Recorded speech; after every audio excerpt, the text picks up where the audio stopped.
Everyone in Los Angeles knew the name Dominic Reeves. Not because he sought attention. In fact, Dominic did everything in his power to avoid it. But when you are 36 years old, own the most successful tech investment firm on the West Coast, drive a matte red Rolls-Royce Ghost, and look the way Dominic looked, 6'2", built like a man who still trained at 5 in the morning regardless of what city he was in, attention found you whether you wanted it or not. He had grown up in Compton. Not the Compton that people romanticized in movies, but the real version: tight streets, underfunded schools, neighbors who disappeared and never came back, and a mother who worked 2 jobs and still somehow found time to make sure her son did his homework every single night at the kitchen table. His mother, Patricia Reeves, was the most disciplined human being he had ever known. She used to tell him, "Dominic, the world will look at you before it listens to you. So make sure what it sees first is dignity." He carried that with him everywhere. He had earned a full scholarship to UCLA for computer science, built his first app at 23, sold it for $4 million at 25, and by 30 had quietly become one of the most respected venture capital investors in Silicon Valley. His firm, Reeves Capital, had backed 11 companies that went on to become household names. He did not party. He did not chase clout. On Friday nights, he usually drove himself, alone, no driver, through the city with the windows slightly down, thinking through business problems the way other men played golf. That particular Friday night in October, he was driving down Wilshire Boulevard after a dinner meeting that had ended earlier than expected. The city was alive in that specific Los Angeles way, neon and palm trees and a sky that never fully went dark. His phone was on silent. His mind was quiet. Then he saw her. Part 2. The woman on the pavement. She was kneeling on the sidewalk outside a restaurant called Lux, one of those Beverly Hills spots where the waiting list was 3 months long and the menu had no prices on it. Her name was Claire Bennett, though Dominic did not know that yet. She was 29 years old, wearing a simple dark navy sweater and dark jeans, notably underdressed compared to the 3 women standing several feet away from her in tight, bright cocktail dresses. One wore red, one wore purple, one wore yellow. They were laughing, not the soft, embarrassed kind of laughing that people do when they don't know what to do in an awkward situation. The loud, pointed kind, the kind designed to be heard, designed to humiliate. Claire had her hand on the ground, trying to push herself back up. Her heel had caught in a crack in the pavement and snapped clean off. She had fallen hard on her right knee, and there was a small tear in her jeans where she had scraped the concrete. She was not crying. That was the first thing Dominic noticed about her. Her jaw was set, her eyes were bright but dry. She was embarrassed.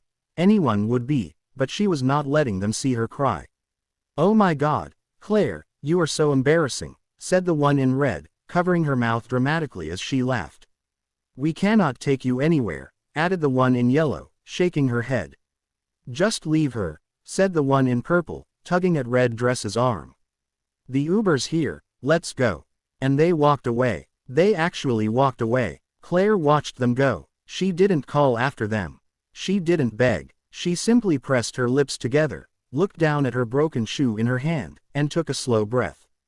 Dominic had already pulled his rolls to the curb. Part 3.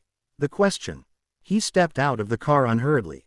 He didn't rush over to her in a dramatic way. He simply walked to where she was still kneeling, crouched down to her level, and extended his hand.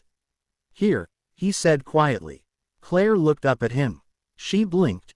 Not at the car, not at the suit, but at his face, and specifically at the fact that his expression carried zero pity and zero condescension. He wasn't looking at her the way people look at someone who has just embarrassed themselves. He was looking at her the way you look at another human being who needs a hand. She took it. He helped her to her feet steadily, making sure she had her balance before he let go. She was standing on one flat foot and one broken heel, which made her slightly lopsided, and she glanced down at the shoe in her hand with something between frustration and exhausted humor. "Fantastic," she muttered under her breath. "It was a clean break," Dominic said, nodding at the heel. "That happens with that type of soul on uneven pavement." She looked at him. "Did you just analyze my shoe? I notice structural things." A pause. "Are you hurt? Your knee?" She glanced down. "Just a scrape. I'm fine." She looked back up. Thank you. Really. You didn't have to stop. My mother would have a lot to say about me if I hadn't. He said it simply, without performance. Claire almost smiled. Almost. She looked in the direction her friends had gone. The Uber was long disappeared. She looked down at her phone. No messages, no texts checking if she was okay. Nothing. She looked back at the man standing in front of her. I should call a rideshare. Dominic was quiet for a moment. Then he said the words that would later become the center of every conversation at every brunch table and office break room in Beverly Hills. Will you come to my home? Claire stared at him. He continued, completely calm. I live 12 minutes from here. My housekeeper, Mrs. Gonzalez, is still there tonight. She never leaves before 9. She can find you something for your knee, get you a proper pair of shoes or at least something to walk in, and I'll have my driver take you wherever you need to go. No obligation, no expectation. He met her eyes. You just fell on concrete and your friends left you on the sidewalk. The least the universe owes you tonight is a cup of tea and a bandage. She looked at him for a long moment. She was smart. She had learned to be careful in this city. But there was something about the way he had said it. Not charming, not slick, just decent. You have a housekeeper named Mrs. Gonzalez, she repeated slowly. She makes very good tea, he said. Claire looked at her broken shoe one more time. Then she looked at him. Okay, she said. Part 4. The house on Mulholland. It was not a house. It was an estate. Set back from the road behind iron gates and mature olive trees, lit warmly from within, the kind of home that looked like it had been designed by someone who understood that real luxury was about quiet and space rather than noise and excess. Claire sat in the passenger seat of the Rolls and said very little on the drive over. She wasn't nervous, exactly. She was recalibrating. The evening had taken a turn she had not anticipated.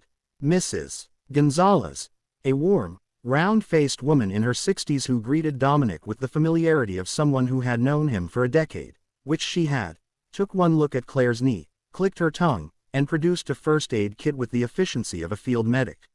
She cleaned the scrape, applied antiseptic, and produced a pair of clean white sneakers from somewhere in the house that were almost exactly Claire's size. I keep extras, Mrs. Gonzalez said matter-of-factly, in a tone that suggested this was not the first time her employer had brought home a situation requiring practical solutions. Dominic made the tea, himself. Claire watched him from the kitchen island. He moved in his kitchen with the same unhurried, purposeful manner he did everything else. No performance, no look-at-me energy. He simply made the tea. They sat at a long wooden kitchen table with their cups, and they talked. Not about his wealth, not about her evening. They talked about books first. She had a copy of a James Baldwin novel in her bag, which she pulled out when he asked what she was reading, and his face shifted into the expression of genuine recognition. He had a first edition of the same book in his study. Then they talked about work. She was a middle school art teacher in Inglewood. She had grown up in Bakersfield. She had moved to Los Angeles 6 years ago with $300 and a portfolio and had spent years substitute teaching before finally landing her own classroom. She loved her students with a ferocity that was evident even in the way she described a 10-year-old boy named Marcus who had started drawing portraits of his grandmother. Dominic listened, fully, without checking his phone. Those women tonight, he said eventually, carefully. Were they close friends? Claire wrapped her hands around her cup. I thought they were. For about 2 years, I thought they were. She paused. I think I confused proximity with friendship. He nodded slowly. That's an easy mistake in this city. Is that why you don't seem to have any friends? She asked, then immediately looked mildly horrified at herself. Sorry, that came out wrong. But Dominic laughed. A real laugh. Not the polished, controlled kind. An actual laugh. No, that was accurate. Part 5. What she didn't know. What Claire did not know, what she had no reason to know, was that Dominic had been engaged once. Her name was Vanessa. She had been beautiful, socially brilliant, and relentlessly upward mobile. They had been together for 3 years. He had bought the ring. He had planned the proposal. 2 weeks before he planned to propose, he found out that Vanessa had been telling people, friends, colleagues, her own family, that she was with him primarily for the security. That she found him emotionally too simple. That she was already planning what she would do with the prenuptial agreement when the time came. He had called off the engagement quietly. He had not dated seriously since. That had been 4 years ago.